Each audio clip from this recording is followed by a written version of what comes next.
Morning student.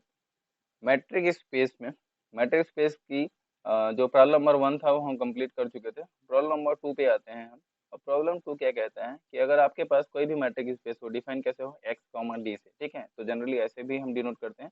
Late x comma D एक क्या है, एक मैट्रिक स्पेस है और एक डी स्टार भी एक मैट्रिक स्पेस होगा, ठीक है। ये आपको प्रूव करना है। एंड डी स्टार भी डिफाइन कैसे डिफाइन किया गया है इस टाइप की सेटिंग से कि D star X comma Y equal to D X Y divided by 1 plus D X Y for all value of X Y belongs to x.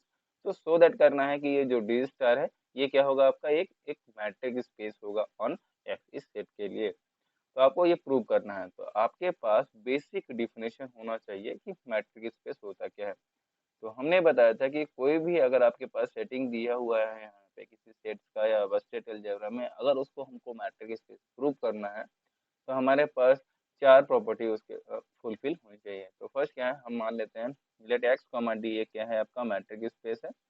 और एक्स वाई जेड को हम एलिमेंट्स मांग लेते हैं जो इस सेट के एलिमेंट हैं।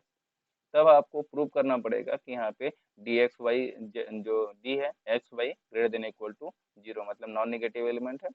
उसके बाद क्या है डी एक्स वाई, अगर अगर एक्स वाई इक्वल टू हो जाएंगे तो ये 0 हो जाएगा। और थर्ड प्रॉपर्टी आपको प्रूव करना पड़ेगा symmetric property, X D X Y equal to D Y X होता है। और जो आपका फोर्थ प्रॉपर्टी है D X Y greater than, यहाँ पे क्या होगा ये लेस देन इक्वल टू होगा, ग्रेटर देन इक्वल टू क्या होगा ये D X Z plus D Z Y, ठीक है। तो ये चारों प्रॉपर्टी अगर फुलफिल होती हैं इस पर्टिकुलर डी स्टार के लिए तो हम बोलेंगे डी स्टार भी मैट्रिक स्पेस है। तो हमें क्या करना है, we have to prove that, अब now we have to prove that या show that D star X Y, ठीक है, equal to D X Y 1 plus D X Y is also a metric space. Last video में हमने prove किया था कि जो डी एक्स वाई है वो एक मैट्रिक स्पेस है, ठीक है। तो हम यही बेसिक्स लेके चलेंगे कि डी एक्स वाई एक मैट्रिक स्पेस है। तो D X Y divide by 1 plus D X Y भी एक मैट्रिक स्पेस होगा, that means D star X Y भी एक मैट्रिक स्पेस होगा, ठीक है। तो हम प्रूव करते हैं, एक एक करके हम प्रूव करते हैं यहाँ पे। तो जो है यहाँ पे फर्स्ट प्रॉपर्टी था यम1। अब देखो क्या है, यम1 प्रॉपर्टी ये कहता था तो नॉन नेगेटिव नंबर होना चाहिए। तो देखते हैं हम यहाँ पे पहला प्रॉपर्टीज के according D X Y greater than equal to 0 होगा। इसका मतलब क्या है, आपका डी स्टार एक्स वाई भी ग्रेटर देन इक्वल टू 0 होना चाहिए फर्स्ट प्रॉपर्टी फुलफिल करने के लिए। तो हम इसी को लेके चलते हैं। अगर D X Y greater than equal to 0 होगा, इसका मतलब अगर ये क्या है पॉजिटिव नंबर, ये भी पॉजिटिव नंबर, और एक पॉजिटिव नंबर में divided by 1 plus positive number add करेंगे तो ये पॉजिटिव नंबर ही आएगा यहाँ पे, ठीक है। तो पॉजिटिव नंबर जब भी आएगा इसका मतलब क्या है डी स्टार एक्स वाई भी ये क्या होगा, एक ग्रेटर देन इक्वल टू 0 होगा। तो प्रॉपर्टी नंबर 1 हमारी फुलफिल हो गई और ये प्रूव हो गया। उसके बाद आते हैं प्रॉपर्टी नंबर 2। प्रॉपर्टी नंबर 2 कहता है कि अगर एक्स और वाई दोनों इक्वल टू अगर 0 हो जाते हैं तो ये भी हो जाएगा 0। तो देखते हैं हम यहाँ पे D X Y equal to 0 है, ठीक है। अगर ये 0 है, डी एक्स वाई 0 है यहाँ पे, 1 प्लस डी एक्स वाई 0 भी होगा, ये 0 ये 0, तो 0 बाई 1 कितना हो जाएगा फाइनली 0। इसका मतलब क्या हो जाएगा D star X comma Y equal to 0, और ये तभी पॉसिबल है जब आपका एक्स और वाई इक्वल हो जाए। तो आपका प्रॉपर्टी नंबर 2 भी यहाँ से फुलफिल हो गया और 1 भी फुलफिल हो गया। प्रॉपर्टी नंबर 3 पे आते हैं। प्रॉपर्टी नंबर 3 क्या कहता है यहाँ पे कि सिमेट्रिक प्रॉपर्टी होनी चाहिए। तो आपको पता है यहाँ पे डी एक्स वाई, ठीक है, D X Y equal to D Y X, ये आपके पास पहले से पता है, ठीक है, ये हम प्रूव कर चुके हैं। तो आपको प्रूव करना है कि D star X comma Y equal to D star Y comma X equal to होगा। तो देखते हैं हम यहाँ पे डी एक्स वाई, अब ये किसके इक्वल होता है, D X Y divide by 1 plus D X Y, इस क्वेश्चन में इसके इक्वल होगा। तो देखो यहाँ पे हमें पता है कि D X Y D Y X के इक्वल होता है, तो हमने क्या करा इसको रिप्लेस कर दिया है वाई एक्स से।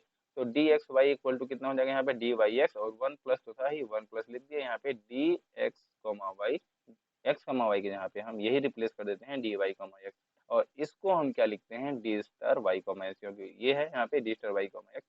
तो यहाँ से हमारा प्रूव हो जाता है कि D star X comma Y equal to D star X comma Y होगा for all value of X comma Y belongs to X, capital X, ठीक है। और इसी को हम क्या बोलते हैं सिमेट्रिक प्रॉपर्टी। तो हमारी सिमेट्रिक प्रॉपर्टी भी फुलफिल होगी, ठीक है। तो फर्स्ट प्रॉपर्टी है हमारी क्या है कि नॉन नेगेटिव होना चाहिए। सेकंड प्रॉपर्टी हमारा क्या है कि अगर एक्स वाई इक्वल होगा तो हमारा मैट्रिक स्पेस भी 0 होगा। और वो x इक्वल टू वाई के बाद ही होता है। तो आपके पास थर्ड प्रॉपर्टी क्या है, सिमेट्रिक है, D X Y equal to D by X होगा, तो डी स्टार भी जो है वहाँ पे यहाँ पे हमने प्रूव कर दिया। आपके पास सिमिलर मैनर में आपके पास फोर्थ प्रॉपर्टी है यहाँ पे। तो फोर्थ प्रॉपर्टी क्या है यहाँ पे, M4 क्या कहता है यहाँ पे कि D X Z D X Y ये क्या है, लेस देन इक्वल टू किससे है यहाँ पे, D X Z plus D Z x, that means क्या है, ये ग्रेटर देन इक्वल टू होगा ये। अब ये आपके पास पहले दिया हुआ है यहाँ पे। तो अब हम देखते हैं यहाँ पे कि we have to prove that जो डी स्टार है सिमिलर मैनर में डी स्टार भी आपका ट्रायंगुलर इनइक्वालिटी प्रॉपर्टीज फुलफिल करना चाहिए। तो क्या होगा देखते हैं यहाँ पे, ये होना चाहिए, हमको ये प्रूव करना है। ठीक है, D star X comma Y less than equal to D star X comma Z plus D star X comma sorry Z comma Y, ये प्रूव करना है। अब हमें पता है कि अगर हम एज्यूम ऐसा करते हैं, दो नंबर्स लेते हैं ए और बी। अब देखो यहाँ पे अगर ए ले लिया है, ए का मॉड अगर हमारे बी के मॉड से छोटा है या बी का मॉड हमारा बड़ा है, ठीक है, इस सेंस में भी हम बात कर सकते हैं कि mod of A less than equal to mod of B. ठीक है, तो अगर हम ऐसा बात करें तो हम इसको ऐसे लिख सकते हैं from the inequality concept, inequality concept के अकॉर्डिंग इसको ऐसे लिख सकते हैं, ए का मॉड, ठीक है, ए का mod divided by 1 plus A का मॉड भी सेम नेचर का होगा। कैसे, ए का mod divide by 1 plus A का mod less than equal to B का मॉड प्लस 1 प्लस बी का मॉड, इसके सेम प्रॉपर्टीज फुलफिल करेगा। तो यहाँ पे हम किसको क्या बोलेंगे कि इनइक्वालिटी कॉन्सेप्ट से यहाँ पे आया है, ये इनइक्वालिटी क्लास 11th में आपने पढ़ा होगा, वही इनइक्वालिटी लगा हुआ है यहाँ पे। ठीक है, तो अब हम बात करते हैं इसके बाद कि अगर ये जो यहाँ पे दिया हुआ है, जो ये दिया हुआ है मॉड ऑफ ए और मॉड ऑफ बी, इसको अगर हम रिप्लेस करते हैं, इसको अगर इन द सेंस अगर हम डी के फॉर्म में अगर हम डिनोट करना चाहें, डी के फॉर्म में अगर हम एक्सप्रेस करें तो कैसे होगा। डी के फॉर्म में अगर इसको डिनोट करें तो similarly for any X comma Y comma Z belongs to capital X D X comma Y divided by 1 plus D X comma Y less than equal to, अब देखो यहाँ पे डी एक्स कॉमा जेड, अब इसको हमने अभी थोड़ी देर पहले प्रूव किया था कि डी एक्स कॉमा वाई क्या होता है हमारा, अभी D X X Z plus D Z Y के इक्वल ग्रेटर देन इक्वल होगा। ठीक है, तो यहाँ से हमने इसको रिप्लेस किया और यहाँ पे इक्वल टू साइन ना लगा के greater than equal to sign लगा लिया और इसको रिप्लेस कर दिया। ठीक है, D X comma Z plus D Y Z, तो जो आपका जो बेसिक्स था, जो डी की जो प्रॉपर्टीज थी, फोर्थ प्रॉपर्टी ट्रायंगुलर इनइक्वालिटी, तो यहाँ पे हमने ट्रायंगुलर इनइक्वालिटी यहाँ पे लगाया। सिमिलर मैनर में हमने क्या लगाया यहाँ पे, डी एक्स वाई को भी सिमिलर मैनर में जैसे यहाँ पे रिप्लेस किया, सिमिलर मैनर में 1 plus D X comma Z plus D Y comma Z हमने यहाँ पे लिख दिया। ठीक है, अब हम देखो यहाँ पे अगर इसको हम ब्रेक करना चाहें तो इसको हम एक फंक्शन माने, ठीक है, इसको 1 डिवाइडेड बाई इसको इतना डिवाइड बाई ये, और इसको हम अगर सेकंड वाला माने तो कैसे होगा, इसको हम ऐसे लिख सकते हैं D X comma Z divided by 1 plus D X Z plus D Y Z. ठीक है, फिर plus D Y Z divided by 1 plus D X Z plus D Z Y, इसको ऐसे लिख सकते हैं। अब यहाँ पे क्या है, ग्रेटर देन इक्वालिटी यहाँ पे लगा हुआ है, तो अगर अगर इसको हम लेफ्ट भी कर दें यहाँ पे तो ये और बड़ा हो जाएगा, क्योंकि ये पॉजिटिव नंबर है तो ये और बड़ा हो जाएगा, मतलब ग्रेटर देन इक्वल टू ही साइन रहेगा। सिमिलर मैनर में यहाँ पे अगर हम एक्स जेड को, ठीक है, सिमिलर मैनर में अगर यहाँ पे वाई जेड है, यहाँ पे अगर हम इस एक्स जेड को, यहाँ पे जेड वाई है तो यहाँ भी जेड वाई होना चाहिए, अगर इस एक्स जेड को हम अगर रिप्लेस कर दें, अगर या इसको हम नेग्लेक्ट कर दें, अगर इसको हम नेगलेक्ट करें और इसको हम यहाँ पे अगर नेगलेक्ट करें, ठीक है, या टेंस टू जीरो अगर करें तो भी ये वैल्यू क्या होगा, ग्रेटर देन इक्वल टू होगा। तो हमने इनइक्वालिटी साइन लगाया यहाँ पे आल्सो, तो ये कितना हो जाएगा यहाँ पे D X comma Y divided by 1 plus D X comma Y greater than equal to D X comma Z 1 plus D X comma Z. ठीक है, अब ये क्या हो जाएगा हमारा प्लस डी एक्स जेड हो जाएगा, एक्स जेड कॉमा वाई हो जाएगा 1 प्लस डी वाई जेड। ठीक है, ये ग्रेटर देन ही हो जाएगा, तो हमने इसको नेग्लेक्ट किया और ये हमारे पास आ गया। सिमिलर मैनर में इसको हमने नेग्लेक्ट किया और हमारे पास क्या आ गया, ये आ गया। अब इसको हम क्या लिखते हैं, D star X comma Z greater than equal to, और इसको अब हम क्या लिख सकते हैं, D star X comma Z, तो D star X comma Z हमने यहाँ पे लिख दिया। सिमिलर मैनर में इसको क्या लिख सकते हैं, डी एक्स कॉमा जेड, तो D star Z comma Y इसको, ठीक है। तो जेड वाई था, यहाँ पे जेड वाई लिख दिया। अब देखेंगे हम यहाँ पे, तो ये हमारा क्या है, ट्रायंगुलर इनइक्वालिटी जो डी स्टार है, डी स्टार की हमारा ट्रायंगुलर इनइक्वालिटी को फुलफिल कर रहा है।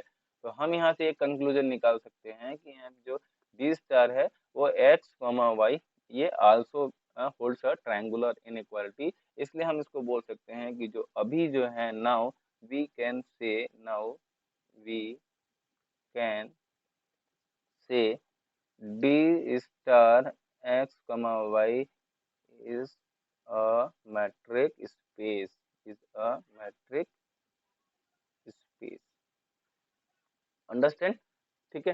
तो ये चीज है यहाँ पे। तो अब ये वीडियो पॉज करके आप स्क्रीनशॉट ले लीजिए और नोट डाउन कर लीजिएगा। इसके बाद हम जो नेक्स्ट टॉपिक्स पढ़ाएंगे ये सारी चीजें, ठीक है। तो यहाँ पे अभी जो बेसिक इंट्रोडक्शन था, जो स्टार्टिंग का जो लेक्चर 1, लेक्चर 2, लेक्चर 3, तो लेक्चर 1 में हमने क्या बताया कि हमें कौन कौन सी चीजें किस सीक्वेंस में पढ़ना है और कौन सा पार्ट एग्जाम्स के लिए ज्यादा इंपॉर्टेंट है।